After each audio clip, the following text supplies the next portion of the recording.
Alright, so the next lab that we're doing is the acylation of aniline. So what we have in the test tube over here is 1 ml of aniline, 1.3 mL of acetic anhydride.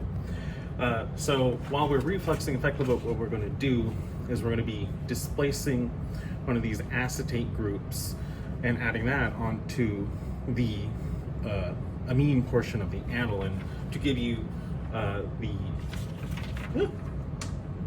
what's it called? Of acetanilide. So while we have that going, Alright, so now that we have everything in the test tube and the water bath is heating, you can tell because of the bubbles at the bottom. I also added a couple boiling chips at the bottom just so things don't shoot out the top of the test tube. So we're just going to wait for this to heat up and the reaction to start refluxing. Then we'll go ahead and let that sit for about 8 minutes while it's refluxing, and we'll see y'all back when that's done. Alright, so the reflux is done, so we're going to go ahead and take this out of the bath. And while the solution is still hot, we're going to add in water very slowly, and you're going to see that everything's going to start to crash out as we mix it in. Now this whole process should not take very much water. You can already see that from the reflux there's bits of solids already on the side of the test tube. I'm going to keep adding water as long as it comes in. Yeah, so you can see little bits of solid starting to form at the bottom, so we're going to keep adding a little bit more water. Yep, now you can see solids really starting to form.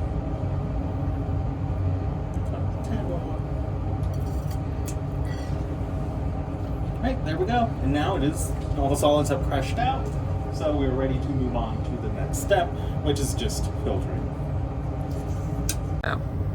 Okay, so we have let this sit in the ice bath so we get all the crude crystals to come out. And as you can see, Karen is now going to try to filter everything out. It's kind of a gunk, so it's going to be a little hard to get out. So we might use a little water there. But yeah, we're going to go ahead and filter these out. These are only the crude crystals. So once we filter all this off, we're going to go ahead and do the recrystallization. So we can actually get a pure product.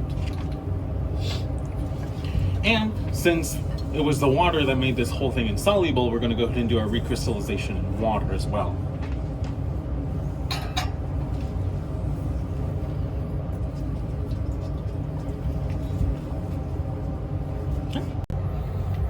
Alright, so now that we've filtered out all the crude crystals, we're ready to start the recrystallization. So we went ahead and add this onto an Erlenmeyer. We're going to add in a very small amount of water to start with.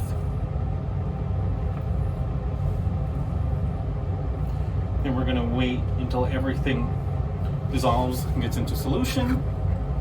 And then we'll be ready to set this aside so it can recrystallize at room temperature.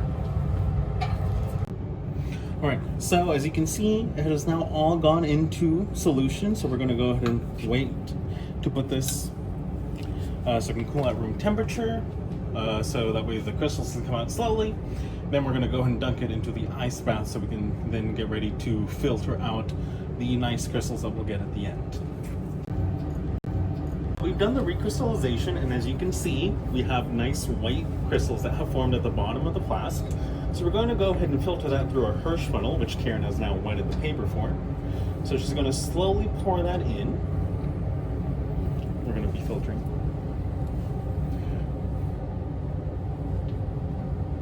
Right. And a thing to note, while we were recrystallizing, we did notice that the whole thing smelled like vinegar, which makes sense because one of the byproducts of this reaction is acetic acid.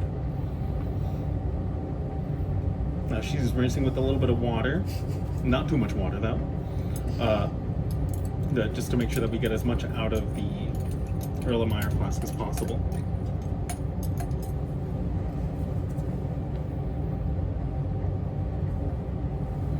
So we'll go ahead and let these dry a little bit under the vacuum, and then get ready to dry them under the lamp. Alright, so now we have the recrystallized solids drying under the heat lamp. So just like all the other labs, we will go ahead and send you the actual yield and assign you an NMR. And for this one, we will also send you a melting point and make sure to include all these in the lab report that you'll be turning in to us.